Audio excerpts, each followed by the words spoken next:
بسم اللہ الرحمن الرحیم، الحمد للہ رب العالمین والصلاة والسلام علی اشرف المرسلین، اما بعد۔ آج ہم ایک بنیادی فرق دیکھیں گے جو عموماً لوگ جو ہیں جس بارے میں مغالطہ رکھتے ہیں، اور وہ یہ ہے کہ اسلامک کامرس اور اسلامک فائنینس میں کیا فرق ہے۔ عام طور پہ لوگ جو ہیں وہ اسلامک فائنینس کا نام استعمال کرتے ہیں، لیکن کبھی کبھار اس کے اندر ان کا مقصود نارمل بیع و شراء، خریدنا بیچنا اور ان کے احکامات ہوتے ہیں۔ لیکن دوسری طرف جب وہ کتاب البیوع یا خرید و فروخت کے احکام کی بات کرتے ہیں تو اس میں فوراً سے بیشتر وہ اسلامک فائنینس کے اوپر جب مار دیتے ہیں، چھلانگ مار دیتے ہیں کہ بھئی اسلامک فائنینس کے بارے میں یہ کیا سوال ہے، گھر خریدنے کے بارے میں کیا طریقے ہیں، اور یہ ہے۔ تو بنیادی فرق دیکھ لینا چاہیے کہ یہ میں نے جو سلائیڈ بنائی تھی یہ اپنے ایک کورس کے بارے میں ہے جو اسلامک فائنینس کے بارے میں ہے اور اسلامک کامرس کے بارے میں تھی۔ تو خصوصی یہ والی سلائیڈ جو ہے وہ اسلامک کامرس کے بارے میں ہے، جو خرید و فروخت اور ان کے احکام کے بارے میں رہتی ہے۔ تو اس حساب سے میں نے اس میں اگر ہم دیکھیں تو دین کے اندر خرید و فروخت کسی بھی قسم کی آپ کی کسی کے ساتھ بات چیت کرنا، کوئی چیز خریدنا، کوئی چیز کسی چیز کے اوپر آپ کا معاہدہ ہونا، یہ سب چیزیں جو ہیں شریعت کے روح سے اس کے اوپر دینی احکام لاگو کیے جائیں گے،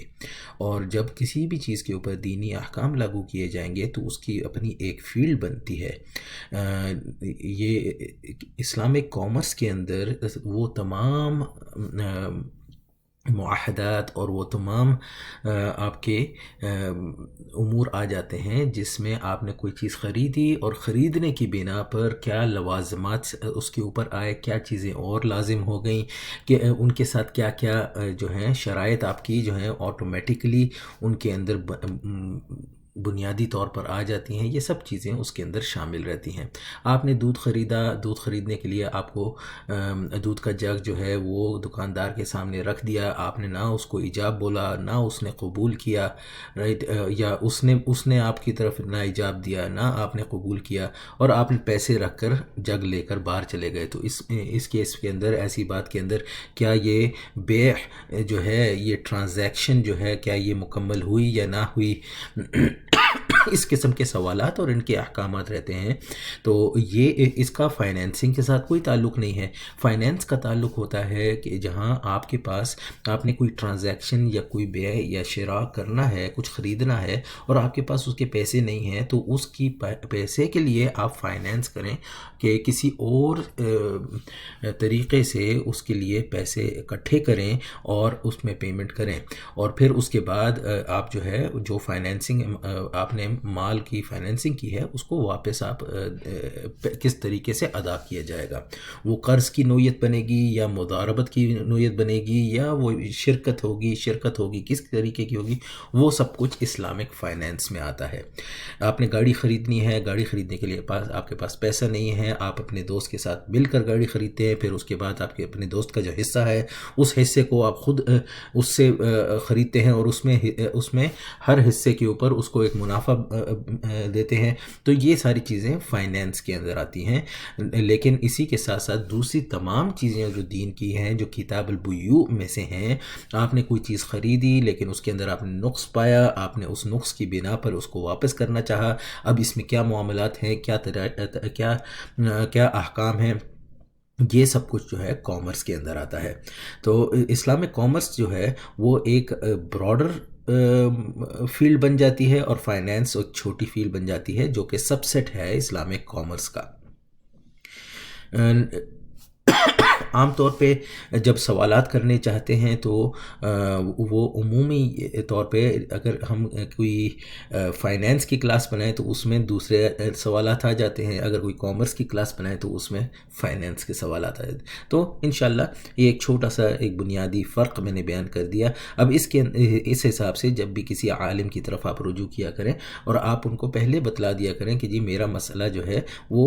ٹرانزیکشن کے بارے میں ہے اور فائنینس کے بارے میں نہیں ہے. تو اس صورت میں آپ کو پھر فائنانس کی ایکسپرٹ کی ضرورت نہیں پڑے گی، اسلامک فائنانس کے خاص طور پر. اس میں کوئی بھی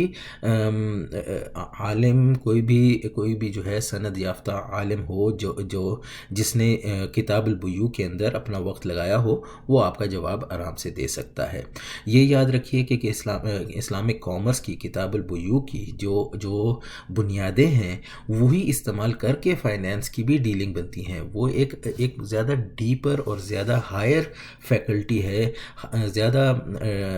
اس کے اندر شرائط انوالوڈ ہوتی ہیں، ہر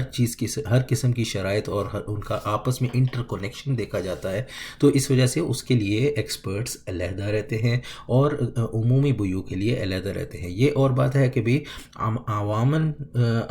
عام طور پر علماء کے اندر ایون کتاب البیوع اور اسلامک کامرس کے جاننے والے بھی تھوڑے کم ہیں، کیونکہ اس کے اندر بھی ایک تو بندے کی اپنی اس کے اندر ڈیزائر ہونی چاہیے کہ بھی تاکہ وہ سمجھ سکے دین کو، سمجھ سکے ان بیوع کے احکام کو، جو کہ ایک ڈرائی سبجیکٹ ہے. یہ بالکل ایسے ہی ہے، آپ یونیورسٹی کے اندر دیکھ لیں، بہت سے لوگ جو ہیں انجینئرنگ، ڈاکٹری اور ان چیزوں میں جاتے ہیں یا کمپیوٹر سائنس میں جاتے ہیں، لیکن